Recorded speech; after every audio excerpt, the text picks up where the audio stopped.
रोमाना, अरे आप मेरी बात तो सुन ली। क्या हुआ है आपा, इतने गुस्से में क्यों है आप? खड़ी है ना तुम्हारे सामने, पूछो इससे, पूछो ये क्या बकवास कर रही है। ये कह रही है कि मेरी बेटी किसी लड़के के साथ मोटरसाइकिल पर गई है। अपनी बेटी तो इसे संभाल ही नहीं जा रही और मेरी बेटी पर इल्जाम लगा रही। अब्बा मैं क्यों इल्जाम लगाऊंगी?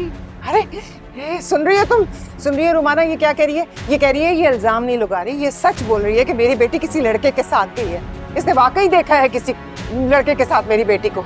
तुम खुद बताओ रोमाना, मेरी दुरैया ऐसी है? अपने दिल पे हाथ रख के बताओ। नहीं आपा, ऐसा बिल्कुल भी नहीं है। आप भाभी की बात तो सुन तो ले, कहना क्या चाह रही हैं ये? मुझे कोई जरूरत नहीं है इसकी बात सुनने की।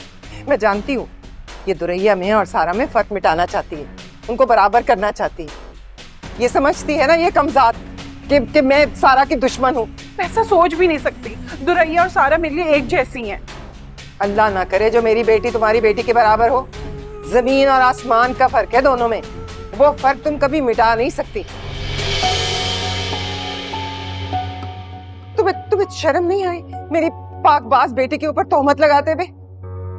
अच्छा आपा, अगर आपको इतना यकीन है तो मेरी आंखों का धोखा होगा, मैंने ही गलत देखा होगा, वो दुरैया नहीं थी, मुझे शक हो गया था। अरे सुन रही हो तुम बीबी, ऐसे नहीं होता कि पहले इल्जाम धर दो और फिर मुकर जाओ ना। बताओ मुझे, ये बाहर दरवाजे से अंदर कमरे तक आते आते तुमने अपना बयान क्यों बदल लिया? शक तो डाल दिया ना सबके दिलों में। ये बात अब जब तक साफ नहीं होगी ना, मैं चैन से नहीं बैठू। अच्छा आपा, अब जाने देना। अब कह तो रही है कि गलती हो गई इनसे। कोई गलती नहीं हुई इससे, गलती तो बिल्कुल नहीं हुई है। मेरी बेटी का घर तोड़ना चाहती है। आज इसने तुम्हारे सामने बात की है, कल को ये वहाज के दिल में शक डालेगी तो फिर मैं क्या वाकिफ नहीं हूँ उसकी कमीनी फितरत से? ना करे आपा, ऐसा कुछ नहीं है, बस खत्म करें ना इस बात को, यही खत्म कर दें। अल्लाह का वास्ता है आप पर।